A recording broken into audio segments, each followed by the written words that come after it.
It's good to be with you guys again. Kind of a difficult topic this week, but hang in there with me. I want to talk to you about how Hitler got elected in Germany. And that's right, Hitler got elected. So we have to really understand how someone that horrible could become popular enough to get that much power. And that's what this story is about. So you probably remembered a little bit about Germany in World War I and the Treaty of Versailles. Take a look at this picture. Here you have German children playing with money. That's piles of German money, which is called the Deutschmark. Why would children be playing with money? Well, it would have to be true that the money was worth nothing. Otherwise, that's just not possible. And that's in fact what was going on. So think about the Treaty of Versailles. The Treaty of Versailles required Germany to pay France and Britain and the United States for the damage that Germany supposedly did during World War I. And they didn't have that kind of money because their economy was a mess at the end of World War I. So what did they do? They printed money.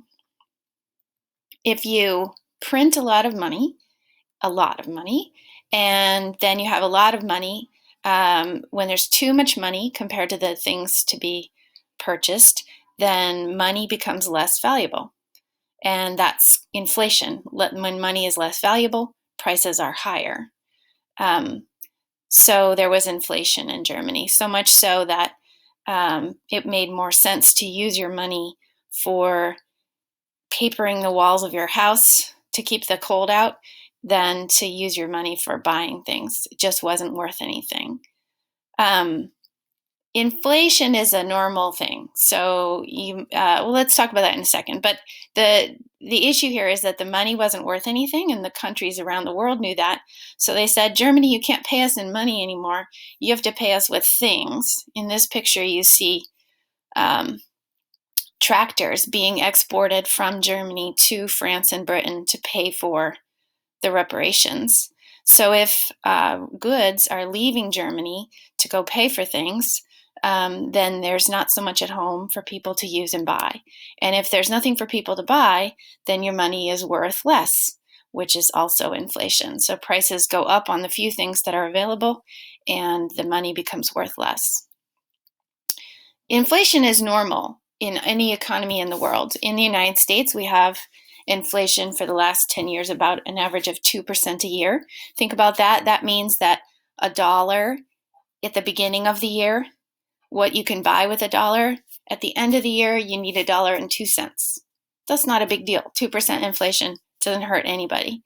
But what was happening in Germany is not normal inflation. What was happening in Germany is what's called hyperinflation. So that would mean that something like that you could buy for a Deutschmark in 1918 for one Deutschmark in 1924 cost 1 billion Deutschmarks. That's the kind of inflation that we're talking about. So that's a situation where in the middle of the day, you might leave work if you were in Germany in order to spend your paycheck over lunch hour because you know that by dinner hour, your pay is going to be worth so much less. And you have to get rid of the cash and turn it into goods as quickly as possible. Eventually, people just stop wanting to work for money at all. Why work for money when it's not worth anything?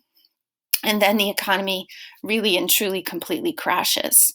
So you had a situation in Germany in 1924 where people were burning money for heat rather than spending it for goods, and the economy was in a state of total collapse. Things got a little bit better from 1924 to 1929. But then in 1929, there was a global stock market crash and the worldwide depression started. And Germany couldn't sell their products anywhere in the world because no one had any money around the world. Also, the Treaty of Versailles had put some other constraints on Germany. So you'll remember that under the treaty, Germany gave up Alsace-Lorraine over here on the border with France, and that area had a lot of coal. France, Britain, and the United States took over this whole area around the Rhine River as a so-called buffer zone to protect them from German military aggression. And that meant that this very valuable farmland and factory space was less usable for Germany. Germans lost, the government of Germany lost the taxes and productivity of this area around Danzig to Poland, and these river valleys to Lithuania and Czechoslovakia. So in general, the government of Germany had a lot less to work with in terms of land and economic resources. Also, in 1919, Germany became a democracy for the first time. So this building is the building that housed the brand new German democracy. It's called the Reichstag building. You might have heard the word Reich before. Reich in German just means regime or government. So the first Reich was the government under Kaiser Wilhelm that started World War I. The second Reich was this democracy that was formed in Germany right after World War I. And the Third Reich is the dictatorship that Hitler started. So here you have the Reichstag, the government building in Berlin, where the democratic government of Germany in 1919 began meeting as a parliament. This is their slogan on the front of the Reichstag building, Dem Deutschen Volke, which means, Deutschen means German, and Volke is like the word folk. It's people, it means the people. So this building is dedicated to the German people. And yeah, if you're picking up on the German now, Volke, like Volkswagen, that means the people's car.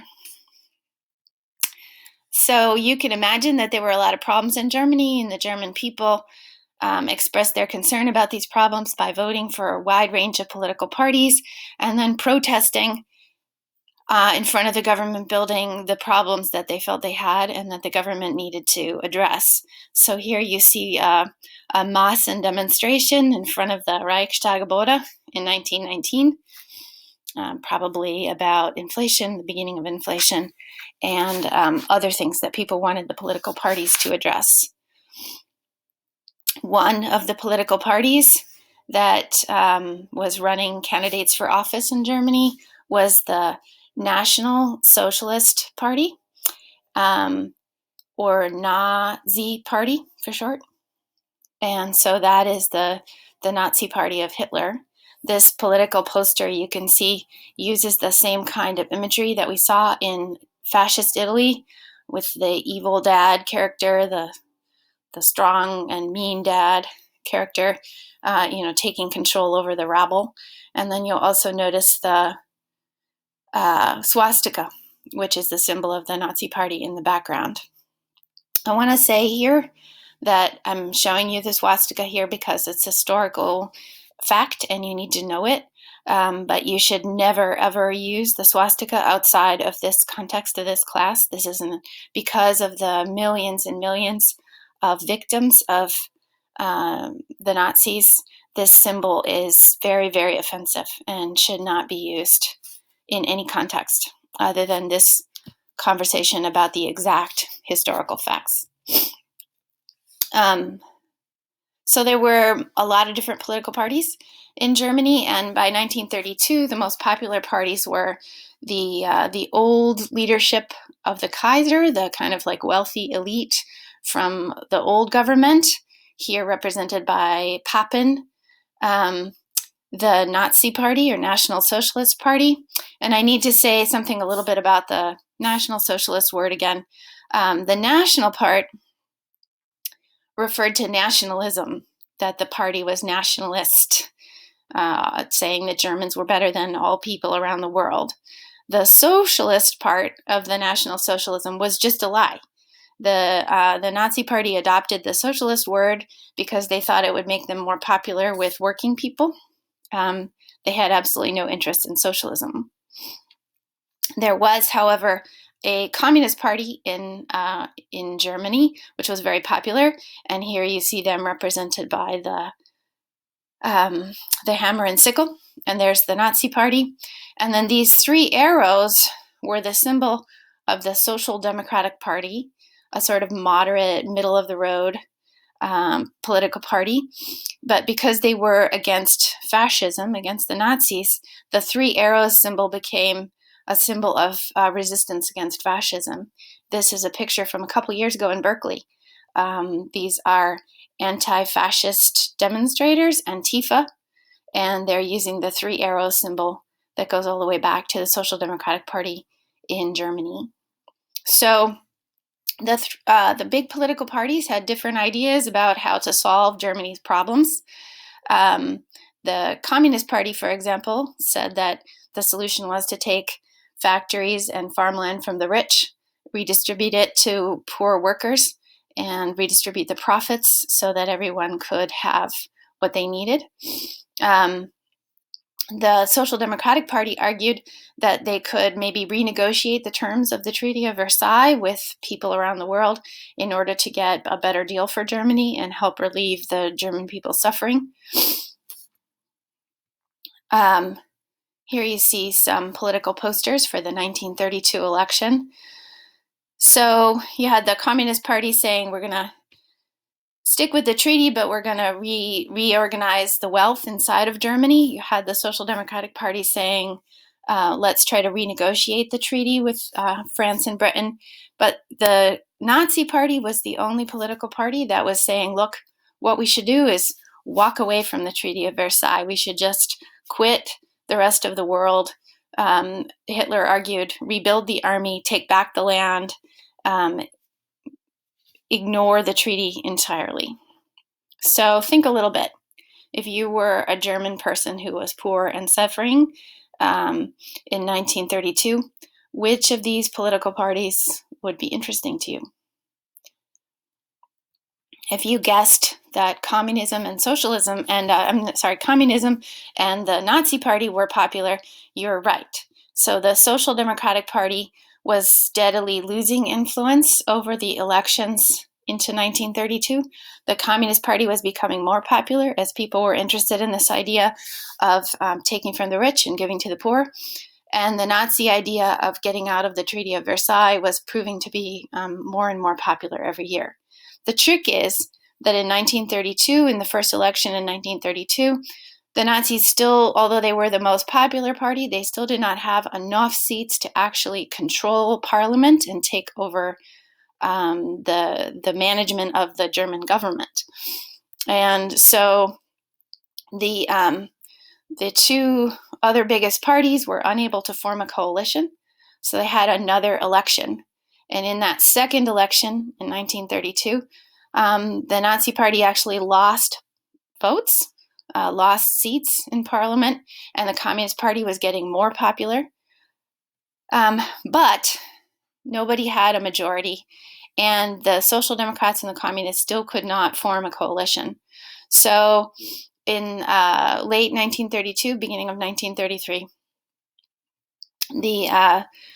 the ceremonial president of Germany awarded Hitler the chancellorship, the opportunity to form a government and become the executive leader of the German democracy. A few months after Hitler became the chancellor, the Reichstag building had a mysterious fire. And here you see that fire, which actually destroyed the entire dome of the building. After that fire, Hitler blamed the Communist Party, saying that they were trying to end democracy in Germany. Nobody believes that is actually what happened, but that's what he said. And the leaders of the Communist Party, the members of parliament who were part of the Communist Party, were arrested. Many of them did not survive their time in prison, even for a few nights. And with those leaders out of the way, Hitler was able to convince the rest of parliament to give him emergency power to take over the government to protect democracy. So Hitler became a dictator to protect democracy. That's the real story. Within a year, Hitler had consolidated his power as a totalitarian dictator. And instead of, rowdy meetings at the Reichstag where people would discuss things, you had now rallies where everyone dressed exactly the same and everyone agreed with anything Hitler said. If you very quickly, work camps were built where people were tortured and killed for their refusal to do this. So people did what they needed to do to stay alive. Hitler used all the tools that you would expect a totalitarian dictator to use, things like indoctrination and propaganda, the persecution of minorities. This is a picture that shows members of the Hitler Jungen, or HJ, a youth group that would kids would join to become indoctrinated into the ideas of fascism. Check out these uniforms, which you probably recognize a little bit from Italy and also from the socialist totalitarian dictatorship of Stalin. This is why my dad would never let me join the Girl Scouts, because he grew up in Europe in the time of the war. And for him, this kind of uniform, it means fascism.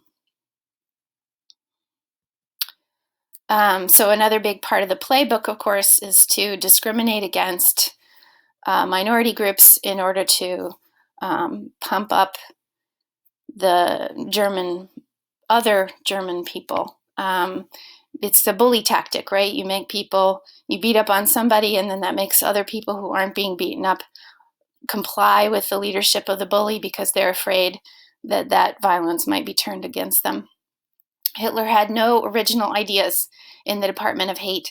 He borrowed hatreds and discrimination that was going on in society anyway and pumped it up. So there's always been discrimination against Jewish people, and Hitler chose Jews to be his target, but he also chose to target Afro-Germans, gays and lesbians, the Roma, which is otherwise known as gypsies, all kinds of groups that had been hated in society. He just escalated that discrimination and hate. Here you see Hitler's troops blocking the entrance to a store, which they claim is owned by a Jewish person. This boycott against Jewish-owned businesses hurt the Jewish community financially and demonstrated the willingness of the government to be violent. So what you know is that fascism isn't just about hate, and it isn't just about dictatorship. It has other components. Hitler immediately began to engage in militarism, building up the military of Germany. This is a way to provide jobs. These are the new German planes, much better than the kind you saw in World War I. This is a great way to create jobs. Initially, Hitler's Germany bought warplanes from the United States, and then they started manufacturing them in Germany, creating lots and lots of jobs. The first exercise of military power was to take back the Rhineland from the British, French, and American troops that were holding that neutral zone. This was a direct violation of the Treaty of Versailles, and in addition to not paying reparations, Hitler was, this was an act of war by Germany against France and Britain, but they chose not to respond. In 1936, Hitler formed an alliance with Mussolini, and their first escapade together was to engage in the bombing of Spain, where they were trying to support a takeover by a fascist in Spain who eventually succeeded by the name of Franco. So it was also an opportunity for Germany to practice using those warplanes for this new war tactic of what they call carpet bombing, intense bombing campaigns from the air. This very blurry photo is a picture of Guernica in Spain after it had been bombed by German planes. The first, total destruction kind of bombing campaign in Europe. So what you see is that by 1936, all of the elements of German fascism were in place. Dictatorship, imperialism taking over other countries, the use of social discrimination against minority groups to build up hate and make people feel superior if they weren't part of those groups. And the attacks on communism, all of that is in place. If you think about it, by 1936, you could totally predict World War II. But in fact, World War II doesn't officially begin until 1939. And so that's the story that we'll work on next week.